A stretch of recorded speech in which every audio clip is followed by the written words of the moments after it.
नमस्कार, स्वागत है आपका मैथ्स मैजिक पे। तो दोस्तों चलते हैं, आज हम लोग एक्सपेक्टेड पेपर 7 की तरफ बिल्कुल पीवाईक्यू और एक्सपेक्टेड पेपर देखेंगे, जो कि अति संभावना है कि अगले शिफ्टों में आपका हो सकता है कि यहाँ से क्वेश्चन सीधे आपको 2-4 प्रश्न देखने को मिले। ठीक है, बिल्कुल एनालिसिस के साथ लेके आए मेरे दोस्त। तो आप लोग सेशन से बन जाइएगा।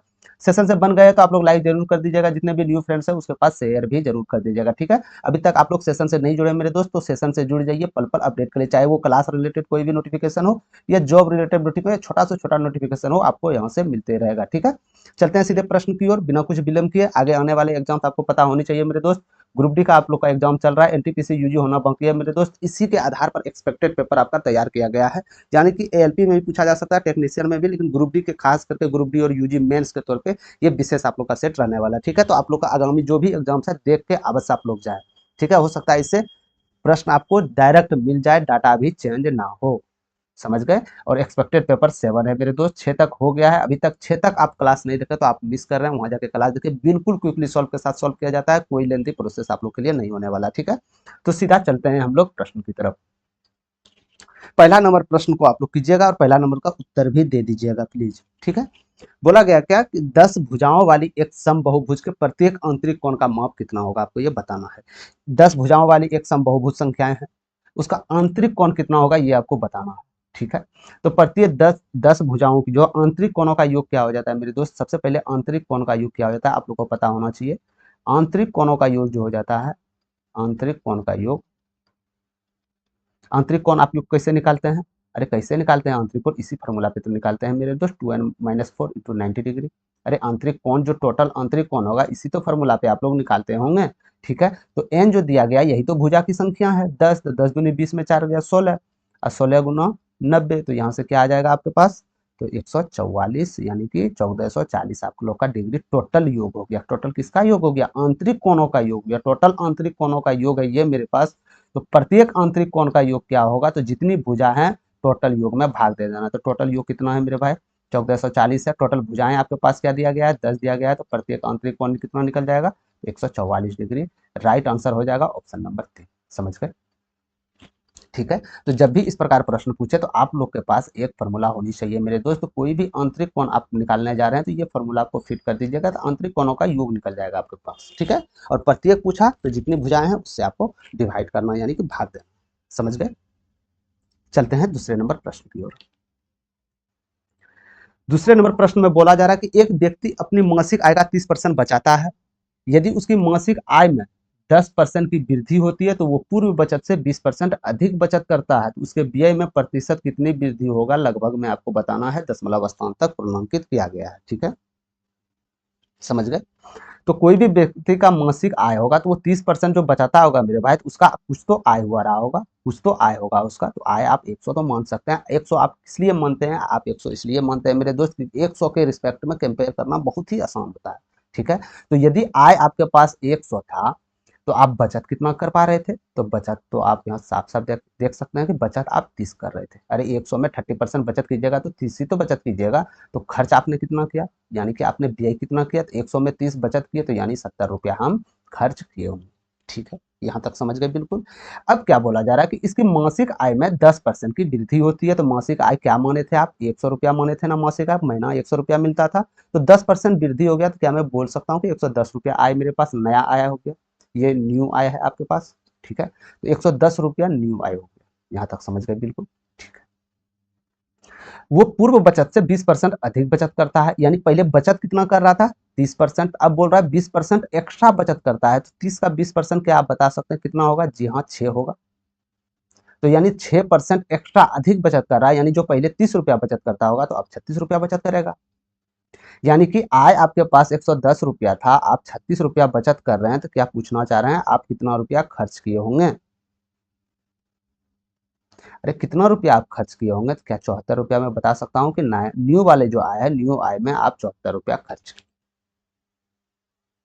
ठीक है, तो पूछा जा रहा है कि व्यय में कितने परसेंट वृद्धि हुई? तो पहले व्यय आप क्या कर रहे थे? 70 ही तो कर रहे थे, यानी खर्च तो पहले 70 कर रहे थे, लेकिन अब क्या कर रहे हैं? खर्च 74 कर रहे हैं। तो कितना रुपया इफाजा हुआ आपका, कितना रुपया आपका वृद्धि हुआ? यानी 4 रुपया मेरा खर्च में वृद्धि हुआ। किस पे वृद्धि हुआ? पहले कितना कर रहे थे? 70 पे कर रहे थे। परसेंटेज निकालना है आपको, आप जानते हैं 100 से आपको गुना करना ही पड़ेगा। तो यहाँ से आप 40 7 यही आपका राइट आंसर हो जाएगा। यदि आप इसको पूर्णांक में लिखते हैं मेरे दोस्त तो 5 7 5 35 और 7 7 49 लगभग 5.7% इज राइट आंसर हो जाएगा आपका। तो 5.7% 2 नंबर इज राइट आंसर। समझ गए? ठीक है, तो इस प्रकार प्रश्न आए, सीधे आय को आप 100 मान लीजिए। आय 100 मानने के बाद मेरे दोस्त 100 के अंतर्गत कंपेयर करना बहुत आसान होता है। कैसे आसान होता है? जैसे कि आप यहाँ देख सकते हैं कि आय से बचत 30% बचत करता है तो हम डायरेक्ट 30% निकाल लिए। 10% वृद्धि खोज रहा है तो डायरेक्ट हम 10% बढ़ा दिए, हमको कैलकुलेट करने की जरूरत नहीं पड़ा। ठीक है, इसीलिए हम 100 मानते हैं। ठीक है, चलते हैं तीसरे नंबर प्रश्न की ओर। तीसरे नंबर प्रश्न को ध्यानपूर्वक देखिएगा मेरे दोस्त। और ये जो प्रश्न है मेरे भाई, जो भी प्रश्न करवा रहे हैं, ये प्रश्न बार बार पूछा गया है रेलवे में। मैं बार बार बताऊं, ये सब प्रश्न पूछे गए हैं और हूबहू प्रश्न आपके आने वाले एग्जाम्स में मिलेंगे। ठीक है, तो ध्यानपूर्वक आप लोग कीजिएगा। जो भी प्रश्न में आपका डाउट है तो कमेंट सेक्शन में आप जरूर कीजिएगा, तो उसका जो भी होगा मेरे दोस्त तो 100% सॉल्व आप उसका मिल जाएगा। ठीक है, तो सीधे चलते हैं तीसरे नंबर प्रश्न की ओर।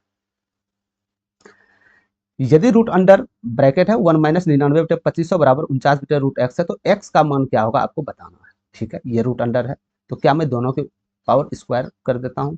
अरे बात ही तो बराबर है मेरे, तो दोनों पे पावर बराबर है तो दोनों पावर स्क्वायर कर ही सकते हैं हम। तो ये 2 रूट अंडर चले गए आपका, तो यहाँ से क्या आ जाएगा आपका? तो 2500 में 99 जाएगा तो क्या आ जाएगा? क्या 2401 होगा? अरे क्या 2401 होगा?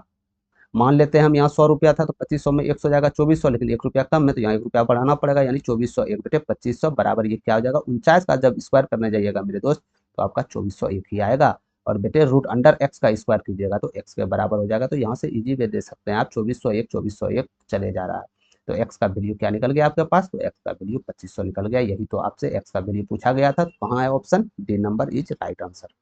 ठीक है, D number 2500 is right answer. समझ गए? ठीक है, ये नहीं कीजिएगा आप क्या कैलकुलेशन करके तब उसके अंडर करना, जी नहीं, ऐसे बिल्कुल भी नहीं करना आपको। यदि ऐसे करते हैं तो भी हो जाएगा, लेकिन कैलकुलेशन थोड़ा सा आपको लेंदी करना पड़ेगा। ठीक है, फिर रूट अंडर करना पड़ेगा आपको। इसी वजह से डायरेक्ट इसका स्क्वायर करके इसका मान आप इजी वे निकाल सकते थे। समझ गए? चलते हैं चौथे नंबर प्रश्न की ओर। चौथा नंबर प्रश्न में बोला जा रहा है कि एक वॉशिंग मशीन था आपके पास। एक वॉशिंग मशीन का मूल्य एक टीवी के मूल्य से 40% कम है। यदि वॉशिंग मशीन के मूल्यों में 18% की वृद्धि होती है और टीवी के मूल्य में 10% की कमी होती है, तो 5 वॉशिंग मशीन और 2 टीवी का क्रय मूल्य क्या होगा? ये कितना परिवर्तन होगा ये आपको बताना है। समझ गए? यानी कि एक वॉशिंग मशीन का मूल्य जो था एक टीवी के मूल्य से 40% कम था, तो हम टीवी का मूल्य यदि हम मान लेते हैं मेरे दोस्त, मेरे पास 100 रुपया है टीवी का मूल्य, तो मैं क्या बता सकता हूँ कि वॉशिंग मशीन का कितना होगा आपके पास? अरे वॉशिंग मशीन का कितना हो जाएगा आपके पास? 40% कम है यानी कि 60 हो जाएगा। यदि हम 100 टीवी का मूल्य माने तो साफ साफ बोले जा रहा है ना, 40% कम है टीवी के मूल्य से, यानी कि 60 रुपया जो हो जाएगा वो आपका वॉशिंग मशीन का मूल्य हो जाएगा। यदि वॉशिंग मशीन में 18% की वृद्धि होती है तो टीवी के मूल्य में 10% की कमी होती है। इसको हम थोड़ा सा बीच में गैप छोड़ देंगे फिलहाल के लिए। आगे चलते हैं, तो 5 वॉशिंग मशीन और 2 टीवी का मूल्य क्या होगा आपको बताना है, कितना परिवर्तन होगा। तो सबसे पहले यहाँ तो आप एक टीवी का माने थे, अरे यहाँ तो एक ही टीवी का माने थे और एक ही वॉशिंग मशीन का माने थे या नहीं माने थे? जी हाँ, 100% वही हम माने थे। तब हमको 5 वॉशिंग मशीन का कीमत क्या हो जाएगा? यानी एक वॉशिंग मशीन का कीमत 60 रुपया है मेरे दोस्त, तो 5 वॉशिंग का कीमत मैं बोल सकता हूँ कि 300 रुपया होगा। इसी प्रकार एक टीवी का दाम 100 है, उसी प्रकार हम बोल सकते हैं कि 2 टीवी का दाम 200 हो जाएगा। हो जाएगा या नहीं हो जाएगा? यानी कि पहले 5 वॉशिंग मशीन और 2 टीवी का मूल्य क्या निकल के आया आपके पास? 500 रुपया। यानी कि 5 टीवी और सॉरी माफ कीजिएगा, 5 आपका वॉशिंग मशीन, 5 वॉशिंग मशीन और प्लस 2 टीवी का कीमत क्या निकल के आया आपके पास? 500। अरे यही तो निकल के आया ना, 500 रुपया। ठीक है, यहाँ तक समझ गए?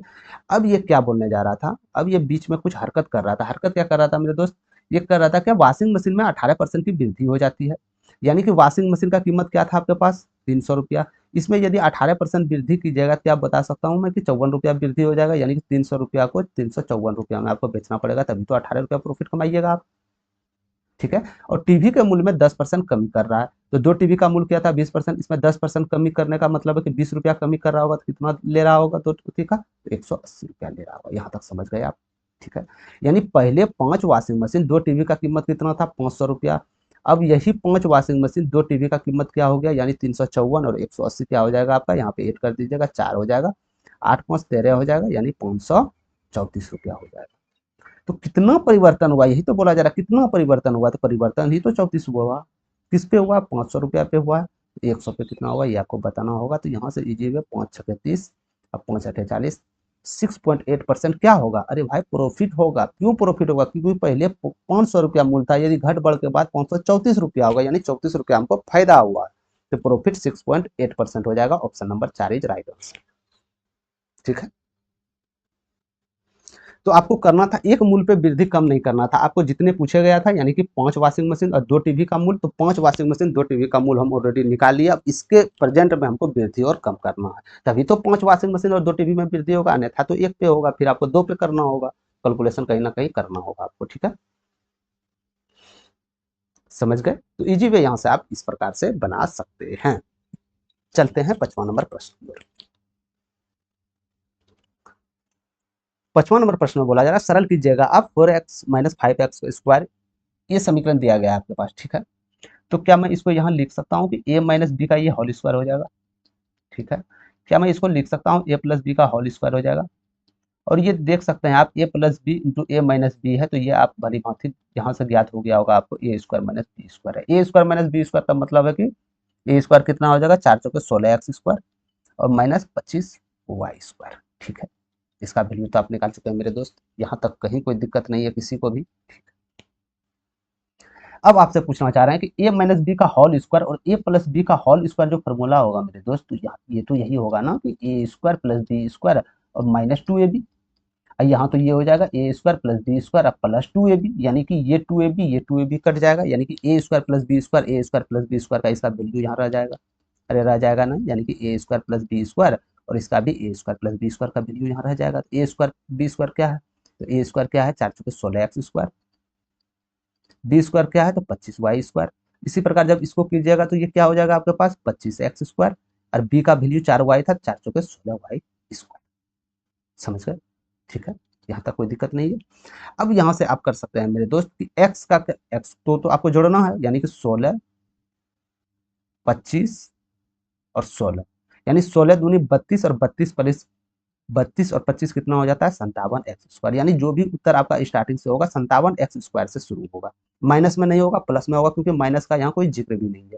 तो प्लस 57 एक्स स्क्वायर होगा, ये तो नहीं हो सकता, ये भी नहीं हो सकता, ये भी नहीं हो सकता, एक ही ऑप्शन बचा, option number 2 is right answer. ठीक है, तो आपको कभी भी कैलकुलेशन लंबा करने नहीं जाना है, आपको बार बार मैं बता रहा हूँ मेरे दोस्त, सवाल को प्रश्न को सॉल्व कीजिएगा तो ऑप्शन को साथ में नजर रखते हुए चलना है, यदि आप जल्दी प्रश्न को सॉल्व करना चाहते हैं तो, समय बचाना चाहते हैं तो यहाँ से आप कर सकते हैं। अब इसी प्रकार यहाँ से तो उत्तर आपका निकल गया मेरे दोस्त। अब y का वैल्यू आप देख लीजिए, यहाँ से 25 एक्स स्क्वायर, यहाँ 25 वाई स्क्वायर, ये 25 25 चला गया तो बचा के आपके पास 16 वाई स्क्वायर, तो 16 वाई स्क्वायर यहाँ हो जाएगा, यही आपका राइट आंसर। समझ गए आप लोग, समझ गए। ठीक है, अब इसको सॉल्व करने में अधिकतर स्टूडेंट क्या करेंगे, ए माइनस बी का होल स्क्वायर, फिर ए स्क्वायर लिखेंगे, फिर बी स्क्वायर लिखेंगे, फिर जोड़ के फिर उसको कटाएंगे, फिर गुना, इतना नहीं ले जाना मेरे दोस्त, कुछ कैलकुलेशन आपके दिमाग में भी करना होता है। ठीक है, जो कैलकुलेशन आपके दिमाग से बाहर है उसको आप पेन द्वारा कॉपी पे उतार सकते हैं, अन्यथा सब चीज को उतारना नहीं है मेरे दोस्त, क्योंकि आप एग्जाम देने गए हैं और सीबीटी 1 एक ही एग्जाम आपका ग्रुप डी में होने वाला है। ठीक है, तो इसका कटअप आप भली भांति सोच सकते हैं क्या रहने वाला है, और मैथ का सॉल्व करने का तरीका आपका क्या है, इससे भी बहुत फर्क पड़ने वाला है। ठीक है, चलते हैं छठे नंबर प्रश्न की ओर। छठा नंबर प्रश्न को देखिएगा, बहुत ही इजी प्रश्न है मेरे दोस्त, इसमें भी यदि आप कैलकुलेटिव या इसका एलसीएम निकाल रहे हैं तो आप अभी भी बहुत पीछे है मेरे दोस्त। इसीलिए हमेशा ये सब प्रश्न को आप लोग कैलकुलेशन में नहीं रह जाइएगा, प्रश्न को देखिए, पहले फुल प्रश्न पढ़ लीजिए, इसके बाद सोच विचार कर लीजिए, इसके बाद बनाने दीजिए इसको। क्या बोला जा रहा था प्रश्न में, 4 अंकों की सबसे बड़ी संख्या जिसे 7 11 13 से विभाजित करने पर प्रत्येक स्थिति पे 4 शेष बचता है। यानी 4 ऑप्शन आप लोग के सामने दिया गया, यानी कि चारों संख्या में कोई एक संख्या होगा जो कि 7 11 13 से भाग करने पर 4 शेष बच रहा हो। यही हम आपसे पूछे मेरे दोस्त कि क्या ये संख्या में यदि हम 4 माइनस कर देते हैं तो ये तीनों संख्या से भाग लगना चाहिए, नहीं समझे। जैसे मान के चलिए 4 से आपको भाग 7 में देना है, तो यहाँ 4 दूनी 8 तो नहीं होगा, 4 एक 4 होगा, तो शेषफल 3 बचा, शेषफल 3 बचा ना। तो आपसे पूछे जाए मेरे दोस्त कि यदि ये शेषफल को हम इसमें माइनस कर दें तो क्या यहाँ 4 आ जाएगा, क्या ये 4 से पूरी तरह विभाज्य हो जाएगा, जी हाँ 100% हो जाएगा। उसी प्रकार कि ये जो 4 अंकों की जो सबसे बड़ी संख्याएं हैं, 4 अंकों की जो सबसे बड़ी संख्याएं हैं, इसमें से यदि हम 4 शेष बच रहा है, यदि हम 4 माइनस कर दें तो 7, 11 और 13 से भाग लग जाएगा या नहीं लग जाएगा? 100% लगेगा। तो सबसे पहले मैं इसमें 4 माइनस करता हूँ, ऑप्शंस की ओर चलेंगे। ये सब सवाल को ऑप्शंस करके बनाते हैं मेरे दोस्त, तो बिल्कुल आप लोग कहीं भी धोखा नहीं खाइएगा, ठीक है? तो यहाँ से क्या आ जाएगा आप लोग के पास? तो 9,995 आ जाएगा। क्या 9,995 11 से विभाज्य है? कभी नहीं है। यहाँ देख सकते हैं 11 फिर 95 बच जाता है, यानी कि ये नहीं हो सकता आपका। तीनों से विभाज्य होनी चाहिए, ये बोला जा रहा है कि तीनों से विभाज्य होनी चाहिए। इसी प्रकार दूसरा सबसे बड़ी 4 अंकों को लेंगे क्योंकि ये दोनों तो छोटा है 9,013 से। तो यदि इसमें हम 4 माइनस कर देते हैं मेरे दोस्त, क्या आपके पास आ जाएगा? 9,009 आ जाएगा क्या? अरे 9,009 आ जाएगा क्या? तो 9,009 क्या 11 से विभाज्य हो रहा है? जी हाँ, 11 से तो ये विभाज्य हो रहा है ना? 11 से ये विभाज्य हो रहा है। क्या ये 7 से विभाज्य हो रहा है? जी हाँ, 100% 7 से विभाज्य हो रहा है। ये 13 से भी विभाज्य हो रहा है, यानी कि सही उत्तर आपका 2 ही हो जाएगा। हम नीचे की ओर जाएंगे भी नहीं। समझ गए? बस यही सीखना है आपको दोस्त। एक एक सेकंड आपका कीमती है, समय आपको बचाना है। समय बचा लिए तो प्रश्न आपके लिए बहुत इजी, मायने नहीं रखता है कितना भी लेंदी प्रश्न है आपका, ठीक है? और यदि यही प्रश्न को आप मेथड से बनाने जाइए मेरे दोस्त, तो सबसे पहले 7, 11, 13 का आपको एलसीएम लेना होगा। एलसीएम लेके उस गुणक तक पहुंचाना, गुणक करके उस लेवल तक पहुंचाना होगा जहां की 4 अंकों की सबसे बड़ी संख्या के आसपास होगा। फिर उसमें आपको 4 ऐड करना होगा, फिर आपको उत्तर देना होगा।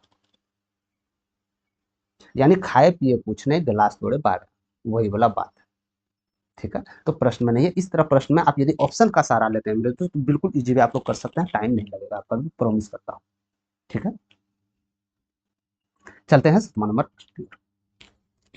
7वां नंबर प्रश्न में बोला जा रहा है कि संख्याएं 310, 208, 180 का मोसोपो क्या होगा, यानी कि इसका एचसीएफ क्या होगा? साफ साफ शब्दों में ये बोला गया। तो एचसीएफ क्या हो जाता है? एचसीएफ वो संख्याएं हो जाती है, एचसीएफ वो, ये तीनों का कॉमन वो संख्याएं एचसीएफ होगा मेरे दोस्त, यहाँ पे वो संख्याएं होंगी जो 310 से को भी भाग कर दे, 208 को भी भाग कर दे और 180 को भी विभाजित कर दे, यानी कि वो संख्या यहाँ कॉमन एक फैक्टर होगा आपके पास, ठीक है? यानी एचसीएम वो छोटी से छोटी संख्या होती है जो दी गई संख्या को पूर्ण तरह विभाजित कर दे, यानी कि इस जगह वो छोटी संख्या होगा जो तीनों को भाग लग जाए। तो यानी एचसीएफ पूछा गया है, तो एचसीएफ चारों ऑप्शन में तो एक एचसीएफ आपका होगा, 100% होगा। यानी चारों में से कौन एक संख्या जो तीनों को विभाजित कर दे? क्या 8 तीनों को भाग कर रहा है? कभी नहीं करेगा, कभी नहीं करेगा। क्या 6 तीनों संख्या को विभाजित करेगा? कभी नहीं, ये तो 310 को भी नहीं कर पा रहा है। क्या 2, ये सब संख्या को, हाँ क्योंकि सम संख्या है 2 से विभाज्य होगा। तो एक सेकंड के लिए हम इससे ऊपर वाले, यदि इससे कम रहता तो हम ऑप्शन टिक टिक लगा देते, लेकिन इससे ऊपर वाले हैं तो एचसीएफ तो वही होगा ना, बड़ी से बड़ी वो संख्या जो दी गई संख्या को विभाजित कर दे। क्या 4 होगा? जी नहीं, 4 तो इसको विभाजित कर पा रहा है, इसको विभाजित कर पा रहा है, इसको तो नहीं कर पा रहा है, यानी 4 भी नहीं होगा। तो एक ही आपके पास उत्तर बचा है, option number 2 is right answer. समझ गए आप लोग, ठीक है? तो एचसीएफ आपको भाग विधि से नहीं, प्रश्न को देखे और 180 से भाग 208 में दे दिए, फिर इसका जो मोसो लास्ट में निकला, फिर इससे आप 310 भाग दे रहे हैं, तो कहीं ना कहीं आप लेंदी प्रोसेस में जा रहे हैं। इसी से तो आपको बचना है। एक्सपेक्टेड पेपर लाने का मेन उद्देश्य यही है मेरे दोस्त कि आप लोग का टाइम बचाना है। टाइम बचाइएगा तो एक्यूरेसी आप लोग का अप, क्योंकि टाइम एक्यूरेसी दोनों निष्कर्मानुपाती होते हैं मेरे दोस्त, हमेशा याद रखना, ठीक है? क्योंकि टाइम ज़्यादा लग रहा है तो 100% है कि एक्यूरेसी आएगा कि नहीं, ये तो आप नहीं बोल सकते। लेकिन यदि आप टाइम बचा रहे हैं तो आगे प्रश्न के लिए एक्यूरेसी आप बना सकते हैं, ये आपके हाथ में है, ठीक है? तो बिल्कुल इजी वे ये सब प्रश्न को सॉल्व करना है। यदि आप एलसीएम ले रहे हैं, एचसीएफ ले रहे हैं, तो ये आपकी सबसे बड़ी गलती है। समझ गए? चलते हैं आगे प्रश्न की ओर। 8वां नंबर प्रश्न को देखिएगा, ये भी ग्रुप डी में पूछा गया प्रश्न 2022 में मेरे दोस्त, कि यदि ए और बी यानी अल्फा बीटा समीकरण x square plus 5x plus 6 equal to 0 मूल्य है, इसका मान क्या होगा आपको बताना होगा, ठीक है? समझ गए? यानी इसका मान खोज रहा है, तो इसको यदि आप सरल कीजिएगा तो ए बी हो जाएगा, माइनस प्लस में है तो ऊपर में प्लस जाके प्लस हो जाएगा और नीचे गुणनफल हो जाएगा, यही तो होगा ना? इसी का तो मान आपसे पूछा जा रहा है। समझ गए? अरे इसी का तो मान पूछा जा रहा है आपके पास मेरे दोस्त। समझ गए? ठीक है? तो इसका मान पूछे जा रहा है आपसे, तो आपको बताना है कि मूलों का योगफल और मूलों का गुणनफल, क्या आप लोग सवाल इस प्रकार के सवाल को बनाए हैं? यदि ये समीकरण है तो ये समीकरण में अल्फा आप किसे मानते हैं? ए को, यानी ये शुरू वाला ए है। बी किसको मानते हैं आप? यानी 5x को। यदि x का वैल्यू 1 मान लीजिएगा तो ये 5 हो जाएगा। इसी प्रकार सी का वैल्यू 6। यहाँ तक तो समझ गए? ठीक है, यहाँ तक समझ गए होंगे। यानी मूलों का योग आपसे पूछे तो मूलों का योग फॉर्मूला क्या हो जाता है? मूलों का योग का फॉर्मूला क्या हो जाएगा मेरे दोस्त? माइनस बी बटे ए। क्योंकि यहाँ मूलों का योग भी है, मूलों का योग भी निकालना है, मूलों का गुणनफल भी निकालना है। तो मूलों का गुणनफल का फॉर्मूला क्या हो जाएगा आपके पास? सी बटे ए। अरे यही हो जाएगा ना, सी बटे ए। यदि आप इसका करते हैं तो माइनस बी बटे ए, यानी इसका जो आएगा मूलों का योग -5 आ जाएगा। अब मूलों का गुणनफल होगा यानी सी बटे यानी 6 बटे 1 यानी कि 6 हो गया। यहाँ तक समझ गए? तो बस यही तो वैल्यू पुट करना था मेरे दोस्त। तो मूलों का गुणनफल क्या हो जाएगा? 6 माइनस मूलों का योगफल क्या है? -5। मूलों का गुणनफल 6। तो यहाँ पे इजी वे देख सकते हैं आप, माइनस माइनस प्लस हो जाएगा यानी 6 + 5 बटे 6। यानी इसको आप लिख सकते हैं 41 बटे 6 is right answer. Option number 41 बटे 6 जहां पर भी है वही आपका राइट आंसर होगा। याद रहे माइनस ऑप्शन ध्यान पूर्वक देखिएगा, माइनस में टिक लगा के नहीं चले आइएगा आप लोग। ठीक है, बाद में बोलिएगा कि ना कंप्यूटर हैक हो गया था। हाँ, समझ गए? तो ध्यान पूर्वक प्रश्न को सॉल्व कीजिएगा मेरे दोस्त। कुछ भी नहीं था, मूलों का योग और गुणनफल आप लोग जानते होंगे, और मूलों मूलों का योग और गुणनफल निकाल लिया तो बस यही प्रश्न बोला गया था कि मूलों का योग। इसका यदि आप सॉल्व कीजिएगा, इसको सरलीकरण कीजिएगा तो यहाँ से आप देख सकते हैं कि मूलों का योग और गुणनफल का ही एक दूसरा करूँ। ठीक है, समझ गए? चलते हैं आगे की ओर। 9वां प्रश्न को बड़ा ध्यानपूर्वक देखिएगा। ठीक है, 9 प्रश्न में बोला गया कि 3 पाइप ए बी सी मिलकर एक टैंकी को 8 घंटे में भर सकते हैं। ठीक है, एक टैंकी को भरना था, उसमें 3 पाइप लगा हुआ था। तीनों पाइप जब खोल दिए जा रहे थे तो 8 घंटे में पूरी टैंकी को भर दे रहा था। ठीक है, 3 पाइपों को 2 घंटे के लिए खोला गया। यही 3 पाइपों को जो 8 घंटे में भरते थे ना, इसको 2 घंटे तक खोला गया। इसके बाद सी को ये बंद कर दिया गया कि चलो भाई सी तुम बंद हो जाओ और ए बी को चालू रहने दो। तो यानी तब क्या देखा गया कि ए बी शेष भाग को 9 घंटे में भरते हैं। पहले तीनों पाइप को 2 घंटे तक चला लिया गया था, इसके बाद सी को बंद कर दिया गया था। फिर ए बी शेष भाग को 9 घंटे में भरते हैं। तो टैंकी को अकेले भरने में सी द्वारा कितने घंटों का समय लगेगा ये आपको बताना। ठीक है, समझ गए? यानी कि ए और बी और सी ये 1 घंटे में कितने भर देंगे मेरे दोस्त? 1/8 भर देंगे ना। जब तीनों मिलकर 8 घंटे में भर सकते हैं तो 1 घंटे में तो 1/8 भरेंगे। ठीक है, इतना भरेंगे। और ये बोला जा रहा है कि 2 घंटा हम इसको चालू करते हैं तो 2 घंटे में कितने इकाई भर जाएंगे इससे? क्या बोल सकता हूँ कि 1/4 भर जाएगा, यानी कि 1/4 भर जाएगा। 1/4 भरा तो शेष आपके पास क्या रह गया होगा? शेष क्या रहेगा? क्या बोल सकता हूँ कि 3/4 शेष रहोगा। इसमें यदि 1 माइनस कीजिएगा मेरे दोस्त तो 3/4 ही तो होगा। यही तो बात बोला जा रहा था कि शेष जो है ना भाग, ये 9 घंटे में भरा जा रहा है। किसके द्वारा? ए बी के द्वारा भरा जा रहा है। यदि 9 घंटे में भरा जा रहा है तो क्या मैं बता सकता हूँ कि ए बी टोटल टैंकी को कितने मिनट में भर देंगे, कितने घंटे में? यहाँ से 4×12 आवर। ठीक है, यानी ए बी टैंकी को पूरी तरह से भरने में 12 घंटे का समय लिया जाएगा। तो आपसे पूछा गया है सी कितने घंटे में भरेंगे, तो ए बी सी कितने घंटे में भर रहे थे मेरे भाई? ए बी सी 8 घंटे में भर रहे थे, और ए और बी कितने घंटे में भर रहे हैं? ए बी 12 घंटे में भर रहे हैं। तो क्या मैं बता सकता हूँ यहाँ से सी कितने घंटे में भरेंगे? जी हाँ, हमेशा बता सकते हैं। यानी कि ये इसमें से माइनस होगा, माइनस होगा तो क्या हो जाएगा? तो हमेशा याद रखिएगा मेरे दोस्त, ये गुणा भाग नहीं है कि माइनस करके आप डायरेक्ट लिख दीजिएगा। ठीक है, तो यहाँ से कभी भी ए बी सी इतने घंटे में भरते हैं, ए बी इतने घंटे और सी का निकालना हो तो सबसे पहले माइनस कर लीजिए, यानी माइनस हो जाएगा 4 और नीचे गुणनफल कर दीजिए, 96। यदि आप कीजिएगा तो सी 1 घंटे में इतना भाग भर रहे हैं, तो यानी सी द्वारा टोटल भरने में 24 घंटे का समय लिया जाएगा। 24 घंटे is right answer, option number B. ठीक है, कुछ भी नहीं है, ये इस जगह हम लिख दिए मेरे दोस्त। इसका कैलकुलेशन नहीं है। आपको लगता होगा कि हम कैलकुलेशन थोड़ा सा लंबा करके बता रहे हैं, लेकिन बिल्कुल नहीं, आपको समझाने के तौर पे बता रहा है। यदि आपके जगह पे एग्जाम हॉल में रहते ना मेरे दोस्त, तो हमको ये करने की आवश्यकता ही नहीं पड़ता। हम डायरेक्ट ये ए बी भी लिखने की आवश्यकता नहीं पड़ता। हम डायरेक्ट प्रश्न को सॉल्व करते हैं कि हाँ 1/8 कर रहा है 2 घंटे में, यानी कि 1/4 जा रहा है, बचा कितना? 3/4। ये कितना देर में भर रहा है? 9 घंटे में। 3×3 = 9, 4×3 = 12, यानी कि 12 घंटे में ये भी लगेगा। यानी कि 1/8 में 1/12 माइनस करना है, तो बस यहाँ से 12×96 24 घंटे आ गया। बस इसी में कैलकुलेशन आपका सीमित है।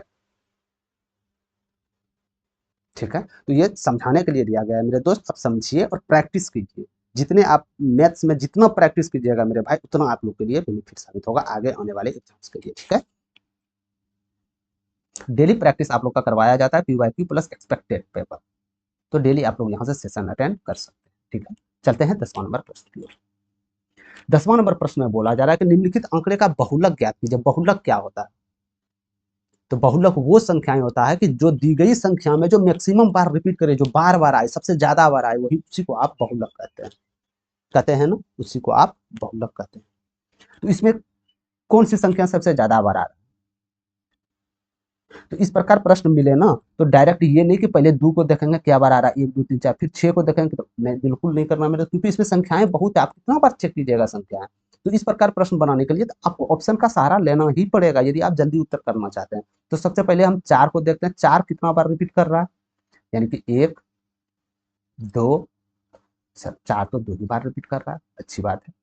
6 कितना बार रिपीट कर रहा है, 1 2 3, 6 तो 3 बार रिपीट कर रहा है। यदि 6 3 बार रिपीट कर रहा है, 4 2 बार कर रहा है, तो यानी कि 4 तो ही नहीं हो ही सकते हैं, क्योंकि वो संख्या बहुलक होता है जो सबसे बार रिपीट करे, यानी 2 से तो ज्यादा 3 बार 6 कर रहा है, यानी 6 हो सकता है। अब आगे ऑप्शन की ओर देखें, 2 1 2 3 4, यानी ये तो 4 बार रिपीट कर रहे हैं, यानी यदि ये 4 बार रिपीट कर रहे हैं तो ये तो हो ही नहीं सकता, ये तो इससे भी कम है। क्या 9 हो सकता है? 9 4 से ज्यादा बार रिपीट कर रहा है, तो जी देख सकते हैं 9 1 नहीं, 4 बार से ज्यादा रिपीट नहीं कर रहा है, तो इसीलिए उत्तर आप लोग के साथ 3 के साथ चले जाएगा। समझ गए आप लोग? क्या समझ गए आप लोग? ठीक है, ठीक है। तो बिल्कुल इसी प्रकार प्रश्न को आप लोग को सॉल्व करना है ऑप्शंस को देखते हुए, क्योंकि ऑप्शंस तो 4 होंगे, ऑप्शंस तो 4 होंगे, तो 4 ही को तो हमको ढूंढना पड़ेगा ना मेरे दोस्तों। हो सकता है चारों में पहले भी प्रश्न हो, चारों ढूंढना पड़ेगा, लेकिन यदि आप इस प्रकार से ढूंढते हैं तो आपको सब अंक चेक करना होगा। समझ गए? सब अंक को चेक करना आपको होगा। तो बिल्कुल इसी प्रकार से प्रश्न को सॉल्व करना है। ठीक है, चलते हैं 11 नंबर प्रश्न की ओर। 11 नंबर प्रश्न में बोला जा रहा है कि यदि किसी चतुर्भुज के कोणों के मापों का क्रम 1 3 1 3 के अनुपात में दिया गया है, तो चतुर्भुज कौन सा है, ये आपको बताना है। ये भी बहुत फेवरेट प्रश्न है मेरे दोस्त ग्रुप डी को लेकर। ठीक है, ये ग्रुप डी में पूछे जाते हैं बार बार, 2018 में भी पूछे गए थे और 22 में भी पूछे गए थे। चतुर्भुज तो कहीं ना कहीं इस रूप में होते हैं। ठीक है, एक चतुर्भुज कोणों का माप इतना इतना है, यानी ये कोण जो दिया होगा ए बी सी डी तो दिया होगा, यानी कि ए बी सी डी। ठीक है, यही तो प्रश्न को दिया होगा मेरे दोस्त। तो क्या बोला जा रहा था कि कोण ए, ध्यानपूर्वक देखिए, कोण ए कोण बी कोण सी कोण डी। तो कोण ए का अनुपात क्या था आपका, 1 का अनुपात था। कोण बी का अनुपात क्या था, 3 का अनुपात था। कोण सी का अनुपात क्या था, फिर 1 का अनुपात था। कोण डी का अनुपात था, 3 का अनुपात था। तो आप दे रहे हो कि जो आपका इसका जो शीर्षामुखी कोण है, यानी कि आमने सामने वाले जो कोण है ये बराबर है। तो कौन सा चतुर्भुज में आमने सामने कोण बराबर होते हैं मेरे दोस्त? कौन सा चतुर्भुज में आमने सामने, अरे ये तो कोणों का ही रेशियो होगा ना, या तो हम कोणों का रेशियो लिखे या कोण लिखे, बात तो बराबर है। तो यानी साफ साफ पता चल रहा है कि ये वो चतुर्भुज होगा जो कि सामने वाले कोण एक दूसरे के बराबर होगा। तो वो कौन सा चतुर्भुज होता है? अरे वो समांतर चतुर्भुज होते हैं। ठीक है, यदि हम ये भी नहीं पता कि कौन सा चतुर्भुज समांतर चतुर्भुज में कौन बराबर होते हैं या नहीं होते हैं, तो हम ऑप्शन से भी देख लेते हैं ना। आयत, क्या आयत हो सकता है? क्या इसका जो एंगल होगा, चारों का एंगल होगा 1 3 1 3 के अनुपात में होगा क्या? कभी नहीं होगा। क्या वर्ग में होगा क्या? नहीं, इसका तो 90 डिग्री सब होता है, ये भी नहीं होगा। क्या समलम चतुर्भुज होगा? कभी नहीं होगा। समलम चतुर्भुज तो सवाल ही पैदा नहीं होता मेरे दोस्त की समलम चतुर्भुज, यानी ये भी नहीं होगा। तो उत्तर आपके पास एक ही बचा है, ऑप्शन नंबर 1। समझ गए? तो यानी इसका आपको बेसिक रूल भी नहीं पता था मेरे दोस्त, तब पर भी आप ऑप्शन से छांट के उत्तर को दे सकते थे। ऑप्शंस को छांटना मेरे दोस्त ये भी अपने आप में बहुत बड़ी बात है, सबसे नहीं हो पाता। समझ गए? ऑप्शंस को छांट वही सकता है जो कि पूरा जिसका बेसिक क्लियर हो। समझ गए? तो ऑप्शंस की छांटने की विधि आपको आना चाहिए। एक दो मैथ्स को आपको बार बार बताया मेरे दोस्त, मैथ्स को कम से कम 2 से 3 विधि बनाने आपके यहाँ होना चाहिए कि एक में यदि बाय चांस किसी भी तरह प्रकार से आप फंस जाए तो दूसरा आपको साथ है, दूसरा भी फंस जाए तो तीसरा आपको साथ। ठीक है, तो इसका आंसर आप लोग के साथ एक के साथ चले जाएगा। चलते हैं 12 नंबर प्रश्न। 12 नंबर प्रश्न में बोला जा रहा है यदि 10 सेंटीमीटर त्रिज्या के एक ठोस गोले को पिघलाकर समान त्रिज्या के 8 गोलाकार ठोस गेंदें बनाई जाती है, तो ऐसे प्रत्येक गेंद की पृष्ठ क्षेत्रफल कितना होगा आपको बताना होगा। तो प्रत्येक गेंद की यदि पृष्ठ क्षेत्रफल पूछ रहा है तो हम तो इतना पता है कि पृष्ठ क्षेत्रफल का सूत्र ये हो जाता है, तो यानी ये पूछा जा रहा है, ये पूछा जा रहा है, यानी कि त्रिज्या का मान यदि निकल गया तो हम इसका उत्तर इजी वे दे सकते हैं। ठीक है। तो यानी कि दोनों, एक त्रिज्या तो 10 सेंटीमीटर त्रिज्या का था, दूसरा गो था 8 गोलाकार था, समझ गए, और समान त्रिज्या का था। तो यानी कि समान जब भी त्रिज्या होगा मेरे दोस्त, तो आयतन तो दोनों का बराबर होगा, यानी कि एक इसका आयतन और 8 गोले का आयतन बराबर होगा। तो आयतन को यदि आप बराबर करते हैं तो क्या करना पड़ेगा आपको, 3/4। सबसे बड़ा जो पहले वाला गोले थे मेरे दोस्त, इसकी बड़ा त्रिज्या आर मान लीजिए, पाई/3 पाई आर, ठीक है। इसी प्रकार जब इसको लिखिएगा तो 4/3 पाई आर क्यूब, छोटे वाले को। तो यहाँ से आपने क्या देखा कि 4/3 पाई कट रहा है, यानी कि आर क्यूब। और कितनी गोले हैं, 8 गोले हैं ना, तो 8 से गुना करना पड़ेगा ना, ठीक है। और इसका त्रिज्या कितना हो, 8।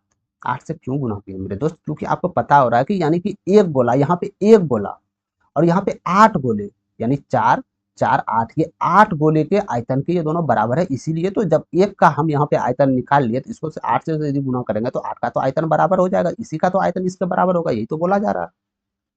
तो यानी बड़ी त्रिज्या क्या था आपके पास, 10 था, 10 का क्यूब कीजिएगा कितना आ जाएगा, 1000। इसी प्रकार यहाँ 8 था, तो छोटी त्रिज्या यहाँ से निकल गया। मैं तो यही तो निकालने की कोशिश कर रहा था कि छोटी त्रिज्या कितनी होगी, 8 से कीजिएगा तो 125 चले जाएगा।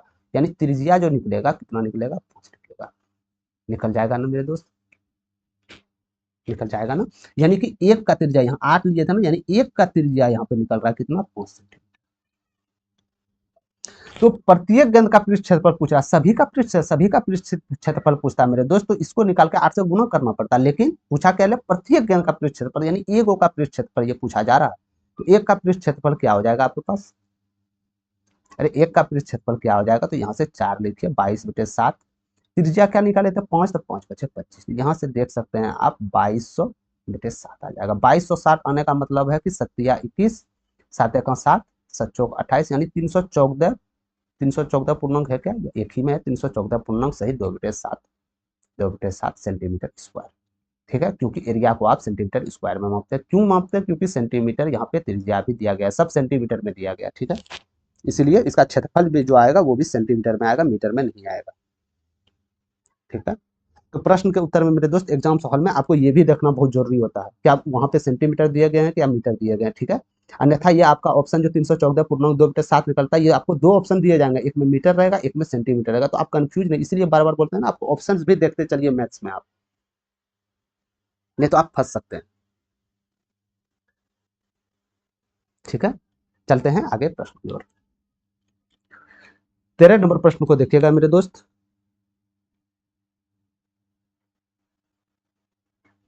13 नंबर प्रश्न में बोला जा रहा है कि नीलेश ने 5,000 में कुछ जौ खरीदा, इसका आधा हिस्सा 20% लाभ पर बेचा जाता है, तो नीलेश ने पूरे पर 15% लाभ कमाना चाहता है, पूरे पर 15% लाभ, समझ पा रहे हैं आप, पूरे पर 15% लाभ कमाना चाहता है। तो क्या मैं बोल सकता हूं कि नीलेश लाभ कितना कमाना चाहता है, तो 750 रुपया ये लाभ सिर्फ कमाना चाहता है। 5,000 छुड़ा के 15% लाभ कमाने का मतलब ही तो है, 5,000 का 15% यानी 750 रुपया ये लाभ सिर्फ कमाना चाहता है। इसका आधा हिस्सा यानी कि 2500 जो है आधे हिस्सा में बेच रहा है, इसका आधा हिस्सा 20% लाभ पर बेच रहा है। 2500 का 20% क्या हो जाएगा मेरे दोस्त, क्या 500 हो जाएगा, अरे 2500 का 20% क्या 500 हो जाएगा, 100% होगा 500 रुपया। क्या ये 500 रुपया लाभ कमाया, हाँ, क्योंकि ये 20% लाभ कमा रहा है, यानी कि आधा जो हम बेचे इस पे तो 500 रुपया मेरा लाभ आ चुका है।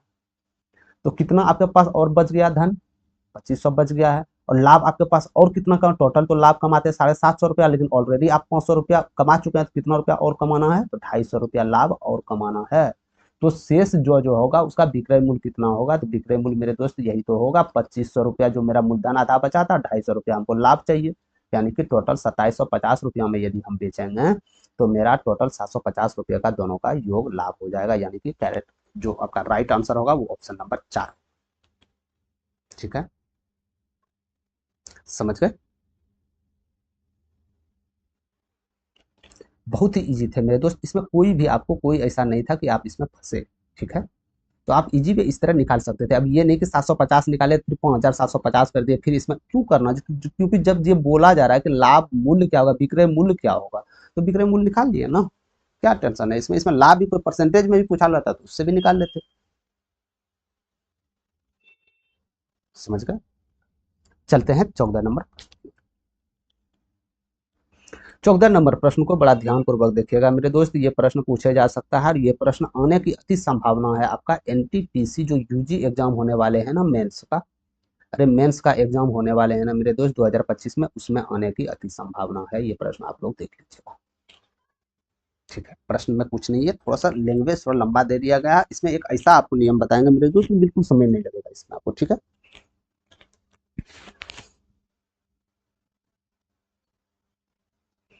एक टंकी 30 पाइपों से जुड़ी हुई है। एक टंकी भरना था जिसमें 30 पाइप लगे हुए हैं, इसमें से कुछ पाइप भर रहे हैं और कुछ पाइप खाली कर रहे हैं, ठीक है। 30 पाइपों में कुछ हो सकता है कि पाइप भरने में लगा दिया हो, कुछ पाइप खाली करने में लगा दिया हो, ठीक है। प्रत्येक भरने वाला पाइप टैंकी को 24 घंटे में भर सकता है और प्रत्येक खाली करने वाला टैंकी 18 घंटे में पूरी तरह खाली कर सकता है। जब सभी पाइपों को एक साथ खोल दिया जाता है तो इस टैंकी को पूरा भरने में 1.5 घंटे का समय लगता है। तो दिए गए पाइपों में से कितने पाइप खाली करने वाले पाइप हैं, ये आपको बताना है। यानी कि भरने वाले कुछ पाइप होंगे जो कि 24 घंटा में भर पा रहे होंगे, इतना बात तो आप जान गए। और यानी भरने वाले को प्लस से डिनोट कर देते हैं हम, और खाली करने वाले को माइनस से। यानी खाली करने में जो पाइप होंगे मेरे दोस्त, ये तो 18 घंटे में खाली कर रहे होंगे, इतना बात आप सहमत हैं इससे, ठीक है। तो यानी कि एक कुछ भी तो टैंकी का क्षमता होगा मेरे दोस्त, तो इसका एलसीएम ले लीजिए, वही टैंकी का क्षमता निकल जाएगा। तो एलसीएम इसका 72 हो जाएगा। 72 क्यों होगा? क्योंकि वो हमको इस जगह वो संख्या ढूंढना है जो दोनों से भाग लग जाए। तो यानी हम कुछ करने नहीं जाएंगे, डायरेक्ट हम देख लिए कि 72 हम भाग लग जाए। तो जो भरने वाले टैंकी थे वो 1 घंटे में कितने इकाई भर रहे थे, यानी कि 3 इकाई। खाली करने वाले ये जो है मेरे दोस्त 1 घंटे में कितने खाली कर रहे होंगे, तो 8 चौक 72, यानी कि 4 इकाई खाली कर। ठीक है, समझ गए यहाँ तक? यहाँ तक तो बिल्कुल समझ गए आप, ठीक है। अब आपसे पूछा जा रहा है कि खाली टैंकी जो करने वाले पाइप हैं वो पाइपों की संख्या क्या है, ये आपको बताना है। तो यहाँ जो हम मान के चले थे मेरे दोस्त, यहाँ हम मान लिए थे कि एक पाइप है, ये भी मान लिए थे कि हम एक टैंकी खाली कर रहा है, लेकिन एक पाइप तो नहीं है, पाइप तो कुछ और भी हो सकते हैं। तो वो पाइप क्या हो सकते हैं, तो थोड़ा सा आपको यहाँ आपको यूज करना होगा मेरे दोस्त, आपको ऑप्शंस का थोड़ा सहारा लेना होगा। थोड़ा आपको ऑप्शंस का सहारा लेना होगा। तो मान लिया हम ऑप्शन ए नॉट पाइप जो है वो खाली करने में लगा है। यदि एक पाइप खाली करने में 4 इकाई जा रहा है तो 9 पाइप खाली करने में कितने इकाई चले जाएंगे? 36 इकाई चले जाएंगे। जब 9 टैंकी खाली करने में लगा है मेरे दोस्त, तो टोटल 30 टैंकी है, तो भरने में आप लोग बता सकते होंगे कि 21 जो टैंकी होगा, 21 जो आपका पाइप होगा ये भरने में लगा होगा। एक पाइप भरने में 3 इकाई लग रहा है, तो 21 पाइप द्वारा कितने इकाई लगेंगे? 63 इकाई, ठीक है। तो इतना भरा जा रहा था, इतना खाली करा जा रहा था, तो टोटल कितना हो गया आपके पास, यानी कि 27 इकाई ओवरऑल दोनों को चालू कर दिया जाए तो 1 घंटे में 27 इकाई भर देंगे। तो टोटल आपके पास क्षमता क्या था? 72 इकाई। क्या 72 इकाई 27 इकाई, प्रत्येक इकाई में 27 इकाई भर रहा है मेरे दोस्त, तो टोटल भरने में कितना समय लगेगा? क्या 3/2 समय लगेंगे? इसका क्या कभी नहीं लगेंगे। यानी कि जो ऑप्शन आप उठाए थे मेरे दोस्त वो सेटिस्फाई नहीं है, क्योंकि ये प्रूव्ड ही नहीं कर पा रहा। ऑप्शन से यदि कोई सवाल बनाते हैं मेरे दोस्त तो हमेशा एक याद रखिए, आपको प्रूव्ड करने की एक आपको जरूरत पड़ेगा, नहीं तो फिर पता कैसे चलेगा कि आप ऑप्शन जो उठाए थे वो सही है, ठीक है। तो इसमें समय नहीं लगेगा, आपको बताने के लिए थोड़ा समय दिया जा रहा है, ठीक है। तो यानी ये तो पता चल गया मेरे दोस्त कि नॉट टैंकी जो दिया होगा नॉट टैंकी नहीं, ये बात तो फिक्स है। ये जो नॉट टैंकी है ये तो नहीं होगा कि 9 को खाली करने वाला पाइप है। तब क्या होगा? तब चलते हैं बी नंबर, क्योंकि 1 नंबर तो हम देख लिए कैसे कैसे करना था, अब 2 नंबर आपको सिर्फ रिपीट करना है। यानी 6 टैंकी को यदि 6 पाइप यदि खाली करने में लग रहा है, एक पाइप 4 इकाई खाली कर रहा है, तो 6 पाइप 24 इकाई खाली करेगा या नहीं करेगा? 100% करेगा, ठीक है। तब जब 6 पाइप खाली करने में मेरे दोस्त टोटल आपके पास 30 टैंकी है, तो क्या मैं बता सकता हूँ कि 24 जो पाइप होगा, 24 जो पाइप होगा ये भरने योग्य होगा, ये भरने वाला पाइप होगा। तो एक पाइप जो भरता है 1 घंटे में 3 इकाई, तो 24 पाइप कितने भरेंगे? तो 72 इकाई। यानी कि 24 पाइप 72 इकाई भर रहे हैं और ये 24 इकाई खाली कर रहे हैं, खाली करने वाला टैंकी। तो ओवरऑल दोनों को ऑलरेडी हम चालू कर दिया जाएगा, तो कितना इकाई बोल सकते हैं कि 48 इकाई भरा जा रहेगा 1 घंटे में। यानी 1 घंटे में 48 इकाई भर रहा है, तो टोटल टैंकी का क्षमता आपके पास 72 था। 1 घंटे में 48 इकाई, तो 72 घंटे में क्या भरने के लिए 3/2 समय लगेगा क्या? 3/2 घंटे लगेंगे क्या? तो हाँ, 24 या 72 और 24×2 48, 3/2 घंटे। यही तो आपका प्रूव्ड था मेरे दोस्त। यानी कि 6 टैंकी खाली करने वाला ऑप्शन से यदि आप उठाते हैं तो 100% सेटिस्फाई यहाँ से हो जाएगा। समझ गए आप लोग? ठीक है। तो इस प्रकार प्रश्न वो देता है मेरे दोस्त, जानबूझ के आपको ये प्रश्न देगा कि आप लोग फंसे, आप लोग फंसे, यदि नहीं बना पाए, यदि आप स्किप करके भी आगे निकले तो आपके ऊपर एक प्रेशर बने कि हाँ मेरा मेरा एक दो सवाल छूट गया है। तो इसीलिए क्यों बनाते हैं कि कोई भी सवाल को आप एक दो तीन प्रकार से बनाइए। क्यों बोला जा रहा है मेरे दोस्त, इसकी वजह यही है कि आपका एक भी प्रश्न छूटना नहीं चाहिए। ठीक है, और यदि जो भी प्रश्न इसमें बनाएगा बेसिक से मेरे दोस्त, तो आप समझ सकते हैं इसमें क्या उसका हाल होने वाला। ठीक है, चलते हैं 15 नंबर प्रश्न की ओर। 15 नंबर प्रश्न को देखिएगा, ये भी प्रश्न हो सकता है तो आप बिना पेन उठाए भी दे सकते थे, या हो सकता है तो इसको फॉर्मूला लगा के भी बना सकते थे। ये आप पे डिपेंड पड़ता है कि आप प्रैक्टिस किस लेवल का किए हैं। ये सब प्रैक्टिस का खेल है मेरे दोस्त। मैथ्स में आप प्रैक्टिस नहीं कीजिएगा तो आप लेंदी प्रोसेस भी जाइएगा, 100% आप लेंदी प्रोसेस में जाइएगा। तो यदि दो संख्याओं का अंतर 4 है, यानी कि दो संख्याओं का अंतर आप लोग के सामने 4 है और इसका गुणनफल भी दिया गया है 32 है, तो पूछा गया है इसके घनों के बीच के पूर्ण अंतर क्या होगा, ये आपको बताना है। तो ये थोड़ा सा भी कॉमन सेंस लगाइएगा मेरे दोस्त। तो कौन सी दो संख्याएं होगा जो घटा करने पे 4 होगा, गुना करने के बाद 32 होगा। तो हमको तो यूं ही माइंड में घूर रहा है 8 चौक 32। अरे यूं ही माइंड में घूर रहा है मेरे दोस्त 8 चौक 32, यानी कि यदि एक 8 होगा 4 होगा, यदि 8 में 4 माइनस होगा तो ये 4 सेटिस्फाई हो गया। यानी यही तो पूछा रहा है, इसके घनों का अंतर क्या होगा, यानी कि 8 क्यूब अब माइनस 4 क्यूब का अंतर क्या होगा। तो यहाँ से 512 चले जाएगा, 8 का क्यू और 4 का क्यू 64 चले आएगा। यहाँ हम उत्तर देखिएगा, जैसे इसमें 64 माइनस करेंगे तो कुछ भी उत्तर आओ हमको नहीं पता, लेकिन इकाई डिजिट पे 8 होगा। जो भी उत्तर होगा इकाई डिजिट पे 8 होगा। इकाई डिजिट पे 8 एक ही ऑप्शन है, option number 4 is right answer. ठीक है, ये तो हो गया थोड़ा सा आप बिना पेन उठाए कैसे बना सकते हैं या इजी वे कैसे दे सकते हैं। ठीक है, यदि आप इसको चाहे बेसिक से भी बना सकते हैं। बेसिक से आप इसको कैसे बनाइएगा, बेसिक से आप इसको कैसे बनाइएगा, तो सबसे पहले अंतर दिया गया है ना, अंतर, सॉरी माफ कीजिएगा, अंतर दिया गया है ना, यानी कि x माइनस वाई का अंतर 4 है। ठीक है, आपसे पूछा और गुणनफल भी दिया गया है 32 है। आपसे पूछा गया है x cube minus y cube का क्या होगा, तो इसका फॉर्मूला क्या होता है, तो x minus y, x square plus y square plus A B, यही तो फॉर्मूला है, तो होता है ना एक्स क्यू माइनस क्या, यानी कि एक्स माइनस वाई तो हम रख देंगे 2, x square plus y square, क्या इसका वैल्यू है आपके पास, जी नहीं है, यानी कि ए भी तो प्लस हम रख सकते हैं यहाँ 32, लेकिन x square plus y square का मान हमको निकालना पड़ेगा। तो एक्स वाई का मान आप कहाँ से निकालिएगा, यहाँ से निकालिएगा। ठीक है, यानी कि एक्स माइनस वाई का क्या हो जाएगा, यानी a square plus B square minus 2। ठीक है, यही तो होगा ना एक्स माइनस वाई का होल स्क्वायर मेरे दोस्त। अरे यही तो होगा ना एक्स माइनस वाई का होल स्क्वायर, यही होगा ना। ठीक है, तो एक्स माइनस कितना है, 4 है, 4 चौके 16, एक्स स्क्वायर वाई स्क्वायर को हम एक्स मान लेते हैं। अब माइनस 2ab 32 दूनी 64, तो यहाँ से x बराबर क्या निकल गया, 80। तो x आप किसे माने, तो अरे x square plus y square को तो x माने थे, तो यहाँ पे 80 आपको ऐड करना होगा। तो 80 ऐड कीजिएगा तो 2 8 3 11। ठीक है, क्या यहाँ 2ab हो जाएगा, क्या यहाँ टू ए बी हो जाएगा मेरे दोस्त। 64 यदि करते हैं ना, तो यहाँ 4 8 चौक 14, इसको 2 से करते हैं तो कितना हो जाएगा, 8 8 288। क्या ये उत्तर आ रहा है, नहीं आ रहा है, कहीं कैलकुलेशन में गलती हुई है। ठीक है,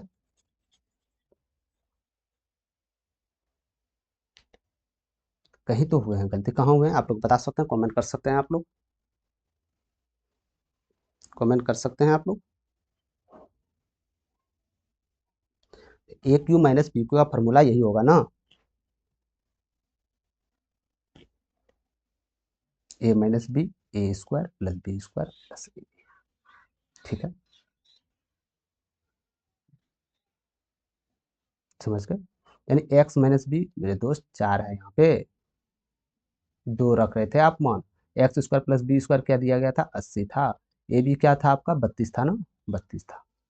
तो क्या आ जाएगा, 2 8 3 11, यहाँ से 4 से गुना हो जाएगा ना, 4 दूनी 8 4 1 4 4 1 4, यही तो उत्तर होगा आपका 448। तो 448 चाहे आप इस विधि से बनाए उस विधि से, किसी विधि से आप बनाए, उत्तर आना तय है। ठीक है, तो ये आपका मेथड से चले गया, ये आपका मेथड से चले गया।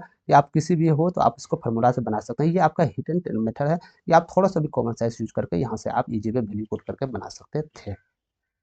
समझ गए, तो ये था आपका लास्ट क्वेश्चन। आज 15 प्रश्न ही थे मेरे दोस्त, क्योंकि कीमती बहुत ही समय है मेरे दोस्त, और जो भी इसमें पेपर लेके आए हैं, प्रश्न लेके आए हैं, बार बार रिपीटेड प्रश्न है और आगे पूछे जाएंगे प्रश्न। जब इसका आंसर किया जाएगा तब आप लोग के सामने प्रूव किया जाएगा कि हाँ कहाँ प्रश्न किस लेवल से आ रहे हैं। ठीक है, मैं ये नहीं बोलना चाह रहा हूँ कि जो प्रश्न दिया गया है यही प्रश्न उठ के आ सकता है, लेकिन हाँ मैं ये जरूर बोलना चाहता हूँ कि ये जो प्रश्न है थे वो बहु आ सकते हैं, सिर्फ डाटा चेंज हो सकते हैं। जैसे 5,000 है यहाँ 10,000 दे दे, समझ गए, यहाँ 30 पाइप है यहाँ 50 पाइप दे दे, 3 बटे 2 घंटे समय लग रहा है तो वहाँ 4 बटे 2 घंटे यानी 2 घंटे दे दे, कुछ भी हो सकता है। ठीक है, यानी पेपर आपका आने गई है, मैथ्स बिल्कुल नहीं बदलता है मेरे दोस्त, मैथ्स सब में एक पूछा जाता है, सिर्फ लैंग्वेज का थोड़ा मोड़ा फर्क फर्क होता है। ठीक है, तो यदि आप कोई भी चीज़ का नोटिफिकेशन का पीडीएफ छोटी से छोटा अपडेट लेना चाहते हैं मेरे दोस्त, तो आपको टेलीग्राम चैनल पे जाना होगा।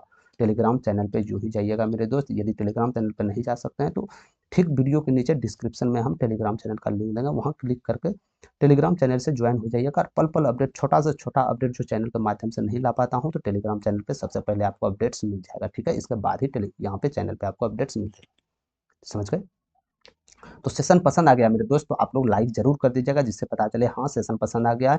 शेयर जरूर कर दीजिएगा, जितने भी आगामी आने वाले, चाहे वो न्यू बच्चे हो या ऑलरेडी वो तैयारी कर रहे हो, थोड़ा सा और मेरिट के लिए वो लड़ रहे हो, तो आप इस सेशन को जरूर अटेम्प्ट कर सकते हैं। हल देख के आप लोग कर सकते हैं कि ये प्रश्न जो भी था मेरे दोस्त, सॉल्व करने का तरीका जो भी था, ये मेंस लेवल का है। समझ गए आप लोग? तो यदि अभी तक आप लोग नहीं हुए हैं, ज्वाइन नहीं हुए हैं चैनल से मेरे दोस्त, तो मैथ्स मैजिक को सब्सक्राइब करके बेल आइकन ऑल पे क्लिक कर दीजिएगा। पल पल अपडेट के लिए कोई भी, चाहे आपका आगामी आने वाले, आगामी जो आएगा आप लोग का चैप्टर वाइज आप लोग का चलेगा मेरे दोस्त प्रैक्टिस सेट। तो चैप्टर वाइज प्रैक्टिस है, जो भी न्यू स्टूडेंट है, पुराना स्टूडेंट, सबके लिए है। तो आप लोग चैनल से जुड़ जाइएगा, तभी आप इसका बेनिफिट उठा सकते हैं। ठीक है, अन्यथा जो जुड़ेगा वो आगे बढ़ेगा, नहीं जुड़िएगा तो आप पीछे रहिएगा। ठीक है, ये आपका डिसीजन लेना है मेरे दोस्त, तो आप किस प्रकार लेते हैं अपने आप को, अपना आने वाले भविष्य के बारे में, तो वो आपको निर्णय लेना है। ठीक है, तो अभी के लिए इतना ही मेरे दोस्त, धन्यवाद। मिलते हैं कोई और नेक्स्ट सेशन में। जय हिंद।